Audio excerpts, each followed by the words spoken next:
Why bring people in from countries that are 80 years old that have never, the closest thing they've seen to a doctor was a witch doctor? Why bring them into the country? On my channel today, I want to talk about the censorship laws that are currently trying to be passed into law in the House of Commons in Ottawa. The Carney Liberal government is the Carney Liberal government is following the Cloward-Piven strategy, which I did a video on yesterday. And part of that strategy is to silence political dissidents, for lack of a better word. I am not a political dissident. I am someone that has lived in Canada my whole life, my entire life, and I have seen very good times in Canada. And I've seen the rapid decline in Canada, mostly since the Liberals under Justin Trudeau took office in 2015. Right from the start, they went radical left-wing. Now, what's radical left-wing? Radical left-wing are people that, or a system that wants, it's heavily focused on social programs. It's heavily associated with over governance, heavy federal workers, government workers. It is it leads to a socialist government, and Canada is a socialist country. I understand that. We have a socialist medical infrastructure. I understand that, but now that had its problems before Trudeau's Liberals took power in 2015. I understand that. Stephen Harper, our previous prime minister, was a fiscal conservative. He was, I think he was an economic genius. Have you ever watched any of Stephen Harper's speeches or Stephen Harper's question periods with people that are interviewing him? The guy he's a smart guy. Then you go from him and you put someone, Justin Trudeau. Basically, he had no business even running for a political office. He was thrown in there because they knew that they could capture a large group of people with identity politics. People thought he was good looking. People thought he had a good head of hair. People thought he had a good lineage with regards to his father, former Prime Minister Pierre Trudeau. And he got ushered in. The guy was a complete friggin' dandy boy, lost cause. He did nothing but facilitate the destruction of Canada for who we got in place now, which is Mark Carney. He is, like I said in a couple of my videos, he is the person that is installed to finish off the job, and he is going full steam ahead with regards to finishing off our country. So before the legislation before the House of Commons right now, I believe it's Bill C8 or C9. I'll correct it in the video, but it is a bill that surrounds internet censorship, hate speech, inflammatory speech, and it goes as far as to getting people arrested and bringing them before the courts and putting them, and if they get convicted, subsequently they get put in jail. Now, one of the stipulations in this law is that they can go to your internet service provider and ask them, or tell them, not ask them, tell them to cut off your internet service because you are being someone that has been deemed, and I don't know who's going to actually censor these posts,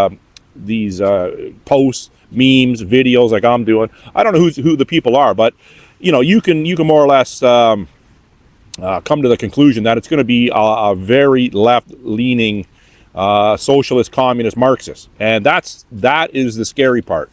So they are weaponizing the justice system. They have been for quite some time. The country's financial situation, it can no longer be hidden.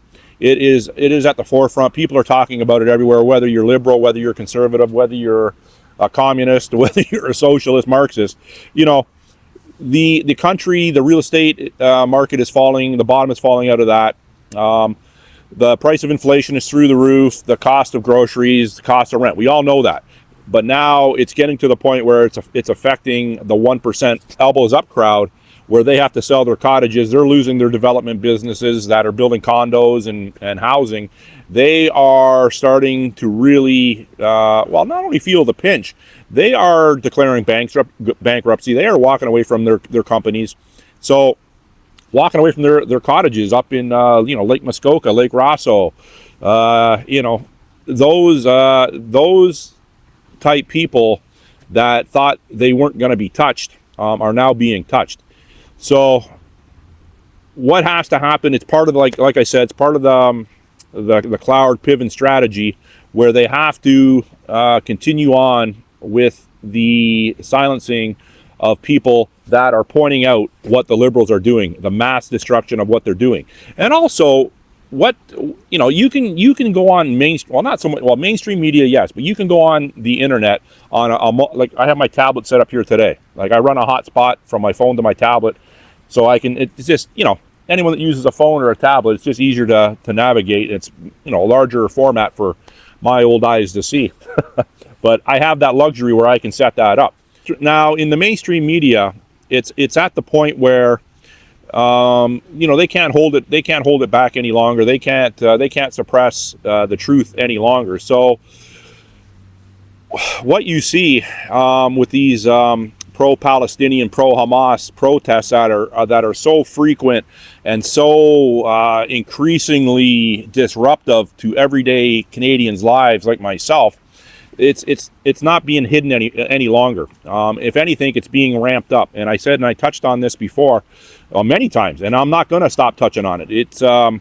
It's becoming to the point where the Liberal government is no longer trying to hide their ill intentions, and their ill intentions are brought to the forefront through a group called Antifa, and it's a form of Islamo-communism. So their end goal is communism, but they're using the Islam religion also in conjunction with Antifa as foot soldiers to be violent, potentially violent foot soldiers on the street. Now we all know that we've seen the G20 riots. What was that Wall Street one? It was years and years ago. It's something to do with Wall Street, where they took to the streets in a violent fashion. You see what's happening in Portland, Oregon. You see what happens in blue states and cities with regards to ICE now. ICE agents are being attacked, and it's from an organized. It's not a grassroots. It's not an organic formation. It's a well orchestrated, well planned, well financed. You can tell I put cedar in. It's a loud wood. So it's facilitated through a political ideology, a political party that wants the other one to fall, to be violently overthrown. So January 6th, 2020 in the U.S., or the trucker convoy in February 2022 in Canada, the Liberals and the Democrats, they label that as an insurrection, whereas the one in Washington was facilitated by the Democrats. They had 240 FBI agents there as agent provocateurs, and that was all staged. That was all staged to go after, not Donald Trump, that was all staged to go after the conservative ideology. They don't want that. If you have a large conservative presence in politics, they keep an eye on the thievery. They keep an eye on the injustice in the courtrooms. They keep an eye on the injustice that the police do. When you have a left-wing ideological political party in power, they just want to reach in your pocket and rob from you and steal from you.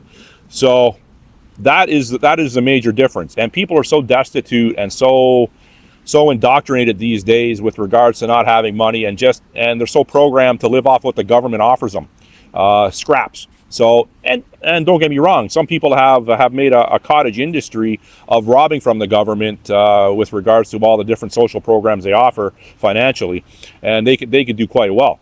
Not to mention that when you're a paid Liberal government provocateur, Antifa, you get paid. You get paid in cash. You get paid in food. Maybe you get paid in drugs and alcohol. That has been outlined in some things that I've read. Down in where was it? It was I can't remember exactly where it was, but it was fresh. And ICE agents were going in to raid a drug house and a suspected human trafficking hub. And in doing so, they were attacked by Antifa members, and because they thought under the guise that they were going into to raid illegal immigration. They got a problem with illegal immigration. They're in the fucking country illegally, but they got a problem with that. So it turned out that the ICE agents arrested the people that attacked them, but it turned out that they found 900 pounds of methamphetamine in this human trafficking, drug trafficking house. So they found 900 pounds of meth, and they saved 8 people from being human trafficked. So that's the type of thing that that maybe these Antifa assholes, they don't realize what the federal agents are doing. It's not always there to go after someone that's in the country illegally. And there's 20 million of them in the U.S. Who knows what's in Canada? There's millions in Canada as well. So if you're in the country illegally, that makes you someone that is doing crime. You're a criminal. You just can't, and this analogy's been said many times where, if I go to Europe, if I go to Mexico on vacation, and I don't return on my plane, or I don't return on my boat, or however I got there, and I'm in the country illegally. So when the police pull me over, question me for whatever reason, and they determine that I'm in the country illegally, I expect to be deported. I expect to go through a legal process down there. Or if I don't go through a legal process, if I don't go to court, if they just throw me back on a plane and send me back to Canada, well, that's so be it. I know I'm in the country illegally. I know I'm committing a crime. So this is complete nonsense. Their argument with regards to wanting to keep illegal immigration in the country. I understand it causes chaos, part of the Cloward-Piven strategy. I understand that. That's why it's being done. Mass immigration, unsustainable immigration into the countries, into Canada, the U.S., and other G7 countries, it's not because the people that are in charge in politics has a bleeding heart for all these people. Come on, man. That curtain has been pulled back a long time ago. That's a bunch of bullshit. It's to destabilize our financial institutions. It's to destabilize our entire infrastructure. How does it make sense to bring in millions of people when our medical infrastructure can't handle it, when our judicial infrastructure can't handle it? How does this make any sense? It makes no sense. It's a destabilization tactic, and Donald Trump in the States is, like I said, he's a speed bump. So I don't know what's going to happen even after the midterms in 2026 if they lose either the House or the Senate. I don't know what's going to happen there, but obviously they'll lose power. And when Trump's done in 2028, if he makes it that far for whatever reason, what's going to happen after that? So it's like the blood in the water. It's a shark circling the people in the water. It's people like me, and we're hanging on by a thread. So all this nonsense with regards to Antifa, all this nonsense with regards to wanting to help people in the Gaza, bring them into Canada, wanting to help Somalia, the Sudan, Syria, all these fighting war-torn countries. Hey, you think really Mark Carney and his wife Diane Carney, you think they really give two shits? Mark Carney wasn't even in this country for the last 10 years, and every available opportunity, he's jumping on a government-paid, taxpayer-funded jet and effing off to somewhere to go solidify his holdings through Brookfield Management. It's complete nonsense. It's complete. This country is on the verge of complete collapse. So I don't know how we're going to fix it. Pierre Poilievre, he's not going to fix it. Danielle Smith, the Premier of Alberta, I like her. She's tenacious, even more so than Poilievre, I believe. She isn't going to fix this. Am I going to fix this? I'm not going to fix this. Would a lot of like-minded people like myself fix this? Yeah, they would. They would. But this country in Canada, I think, is too far gone. I was watching a video with the guy's channel is My Self-Reliance. His name is Sean, and Nate from Canadian Prepper had him on. And this guy from My Self-Reliance, Sean, he is a very resourceful, very intelligent person. He builds log cabins pretty much on his own in the wilderness. He knows how to live off the land. He knows how to do gardening, hunting, make his own maple syrup. The guy is a wealth of knowledge. He's a very hardworking individual. Nate from Canadian Prepper, he used to own a preparedness distribution company warehouse that he sold people that prepare preppers. I bought stuff off him, and he's an intelligent guy as well. And he just had him on. He just had Sean on his YouTube channel, and Sean wants to get out of the country. He wants to move to the U.S. And you want to go to a constitutional state that you can bear arms, and your free speech rights aren't impeded. And he wants to get out of Canada. And I follow people like that. I have a lot of respect for people like that. I lend a lot of credence to people that talk the talk and walk the walk, and he's one of them. I follow Special Forces people, retired Special Forces, Canadian military people, JT, Joint Task Force 2, Special Operators, these type people. I'm not military. I'm 1/1000th Navy SEAL. That's how much Navy SEAL I got in me.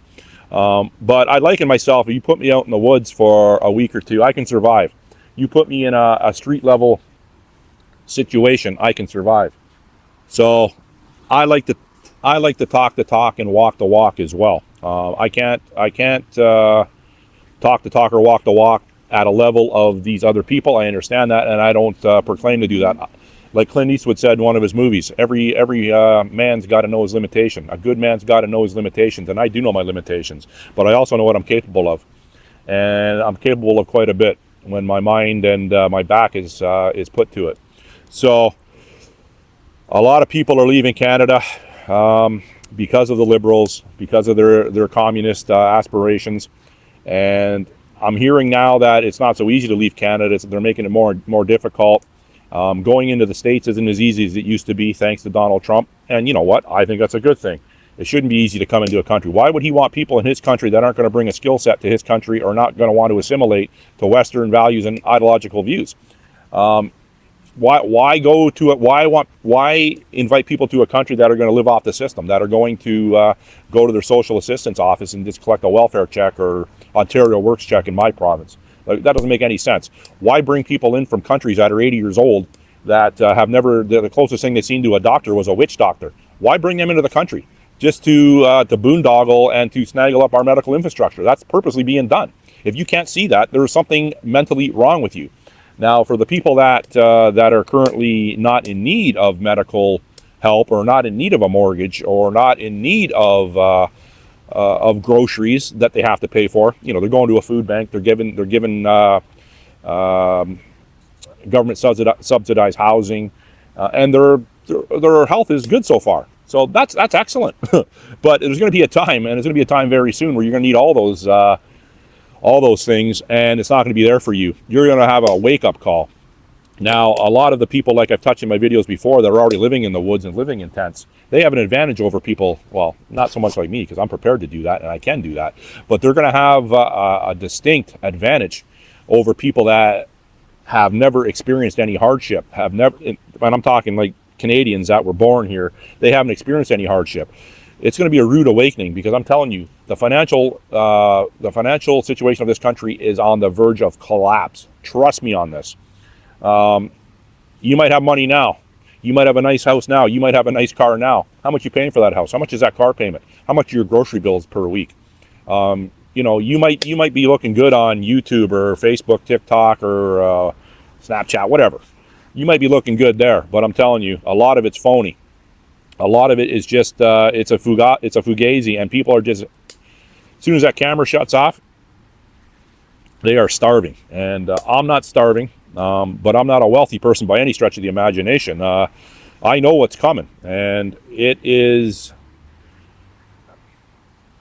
I've been preparing for it. That's what I will say. So hopefully you've been preparing for it too. This isn't going to get better. I'm not even saying that anymore. And I hate to sound like I'm downtrodden, or I hate to sound like I'm bringing across a bleak message. And a lot of times I am, but there's people leaving this country by the thousands, getting the hell out of here, whether they're going back to their European roots, whether they're going to constitutional states for their gun laws, for their freedom of speech laws. I don't think the States is a viable alternative. I really don't. I think they're going to collapse too. So we're going to be overrun with a communist ideological system in the near future, and it's a lot of the countries, a lot of the states, a lot of the cities will be under Sharia law, under Islamic rule. That's what I think is happening. That's what I think is coming. Now, if you live out in a rural area, you have an advantage. You have a reprieve so far. A lot of places, the wilderness and the weather deters a lot of people that don't have that background on how to survive in those situations. So you do have a reprieve there. Me living in a city, anyone living in a large city like Toronto, New York, Montreal, Vancouver, Chicago, you're screwed. You're done. Once those cities collapse, if you don't get out of the city, you're going to be living like a sewer rat. You're going to have to get out of those cities, and I understand that. So that's my message today. Not a very bright message, but you know what? If you have any questions, concerns, or you have any further comments you want to add, you know where to put them in the comment section. So it is, I don't know if I mentioned, but it is Thanksgiving weekend in Canada. So enjoy. It's Sunday today in Toronto, so I'm having my Thanksgiving dinner a bit later. So enjoy your Thanksgiving, and hopefully you enjoy the rest of the weekend. Thanks for watching. Bye.